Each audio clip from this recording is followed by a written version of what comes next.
Hey, you made it. Welcome to Not Quite Grown Up. Let's get going.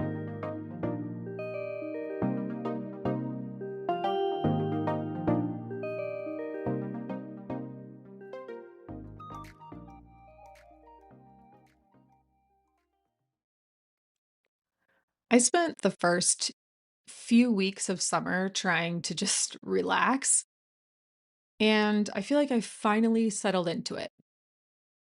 I've taken my own advice for a change and let my anxiety and compulsion to control everything just kind of fall away. And I've settled into a summer routine that has allowed me to feel more relaxed with my boys at home. I'm laughing more freely and easily, all the things that you want summer to be.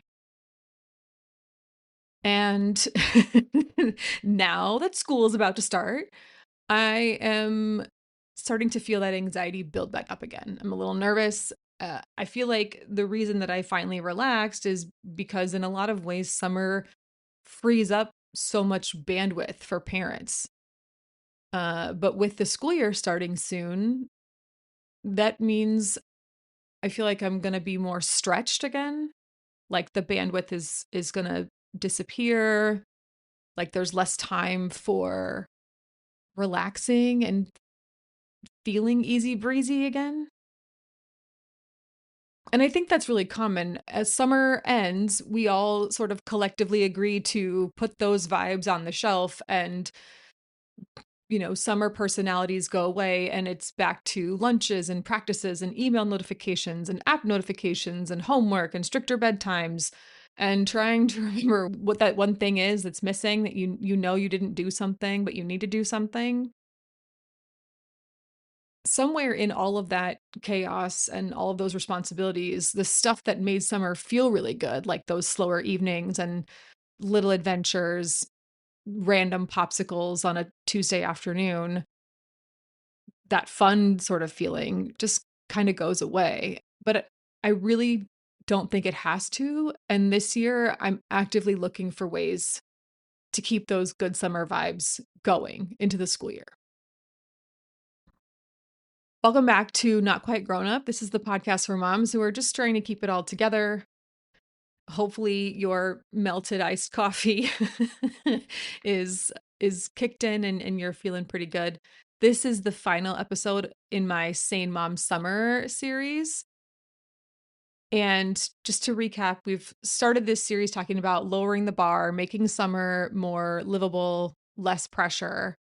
We talked about confidence and protecting our attention online and supporting ADHD brains when routines go, sideways. And then last week we talked about, or last time, we talked about making the transition back to school a little bit more manageable, less chaotic. But we have to talk about what happens after that transition because I don't want to enter the school year believing that summer joy is just over once the school year starts. It was just this cute little side quest thing. And now we have to get serious and return to our regularly scheduled stressful programming. I want to really keep that summer energy and positivity alive this fall. There are things about summer that just feel different though, right? Like the days are still busy, but they just feel a little bit less rigid. There's later dinners and more walks and more time outside, unless you live in Texas with beer melting. More random opportunities to say, yeah, sure, let's go ahead, let's do it. And even if summer was loud and sweaty and chaotic and expensive, because, summer camp is not cheap, there have probably been some little moments that just kind of made you feel more like yourself. Maybe you were reading more. Maybe you sat outside after dinner. Again, probably not in Texas, but maybe. Maybe you took your kids to the pool, or you went on more walks, or you saw your friends more often, or you found a summer cocktail. You returned to Aperol Spritz life, or there was a playlist that just made you feel like all the vibes of summer. Maybe there was a little Friday night ritual that your family had, pizza on the patio. I don't know. But it just made the week feel less like a list of obligations and more just fun and joyful. But then when the school year starts, all of that free time that you maybe had fills up, right? The mornings speed up. The evenings are shorter. You don't have as much time together in the evening. Practices take up that time. Work takes up that time. And before you know it, you're back into the routine of the school year, but maybe you're not enjoying things as much as you'd like to. And I think the real issue here is not that the school year isn't joyful, right? There's a lot that is joyful about the school year. Watching your kids learn, watching them have those aha moments, seeing them make connections and, deal with conflict and just kind of grow up over the school year. There's a lot of joy in that.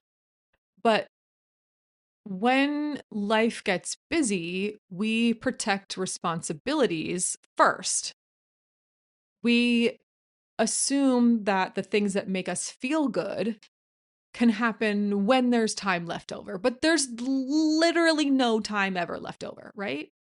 There's always another email or a form to sign. There's always going to be laundry, regardless of the season. There's lunches to pack and practices to attend, appointments, permission slips, meals to figure out, a room that needs cleaning.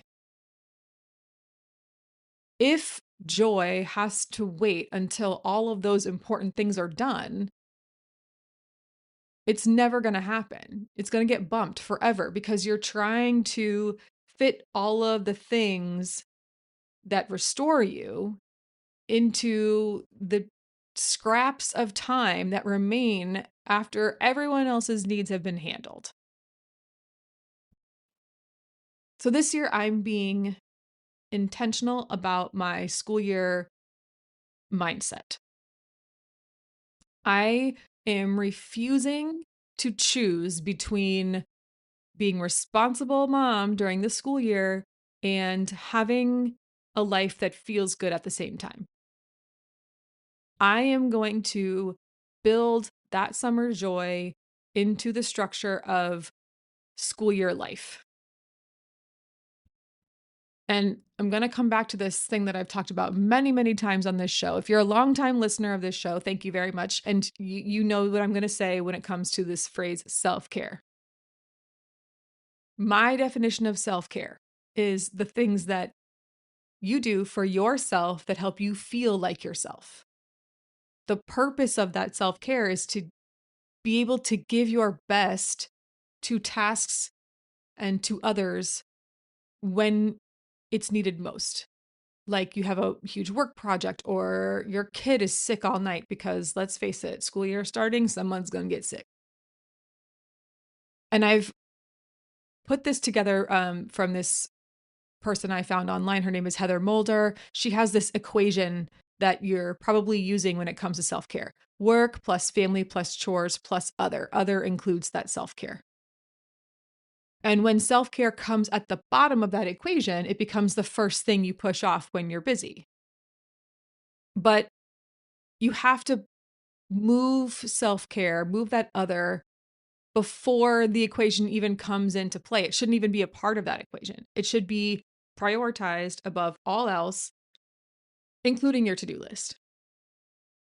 Because the purpose of self-care is to be able to give your best to tasks and to others when it counts. So if you really think about it, neglecting your self-care is actually kind of selfish.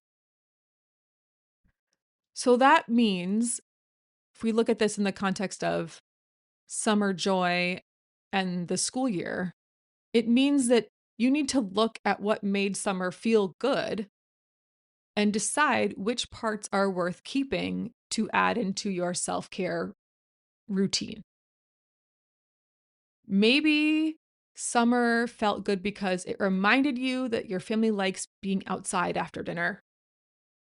And so you started taking walks. Maybe it reminded you that you feel better when you see your friends. or your kids were easier to be around when they had unstructured time,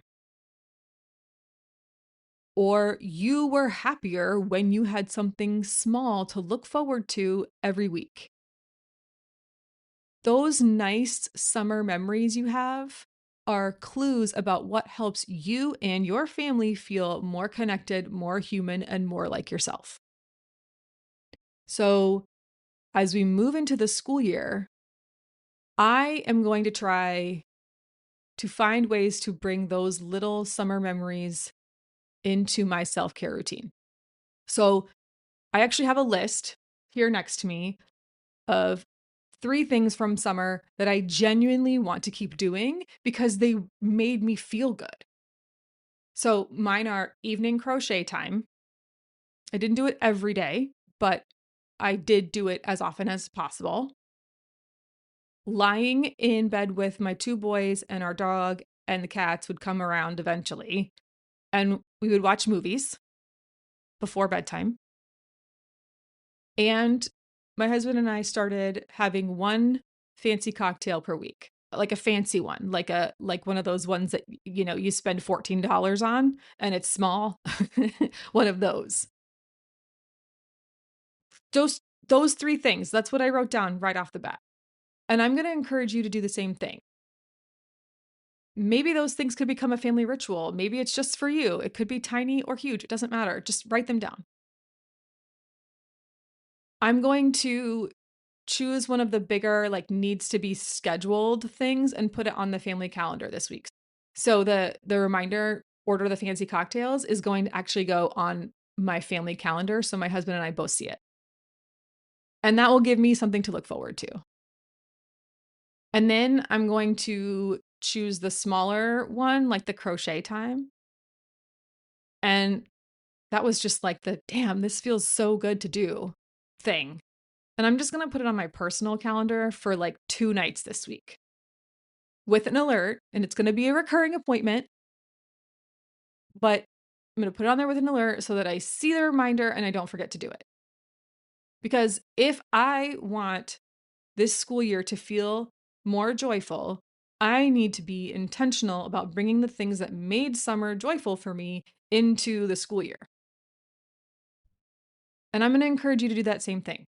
Put them on your calendar or whatever works for you. If that means writing it down and putting it on a Post-it so that everyone in your family sees, like, this is my solo Saturday morning coffee and library time, whatever it is, just put it on the calendar to make sure that you get that time. So, as I wrap up this Sane Mom Summer series, I hope that the biggest takeaway you have from this whole thing is that you get to notice what works for you and your family. You get to choose the things that make you feel more present, more connected, more energized, more like yourself, and then you can build around them. Summer might be ending, but the parts of it that made you feel good are not supposed to end with it. Like, if that summer playlist that you love so much makes you feel really good, keep playing it into the fall. It doesn't have to stop playing just because it says summer playlist on it. Keep that Friday night patio pizza time. Keep the walk that you took by yourself for 10 minutes with the dog after dinner. Protect the things that make an ordinary week feel more like the summer fun that you had. Because the school year shouldn't be all routines and responsibilities. You can shape it to include all the summer joy that you want. And if you ask me, that seems like the best way to keep yourself sane during the school year. Love you, mean it. Talk to you soon. Bye. Hey, thanks for listening to Not Quite Grown Up. Head over to notquitegrownup.com to stay up to date with the show and join the community. Or you can follow me on Threads and Instagram at not_quite_grownup. And don't forget to rate, review, and subscribe for more Not Quite Grown Up stories. Love you, mean it.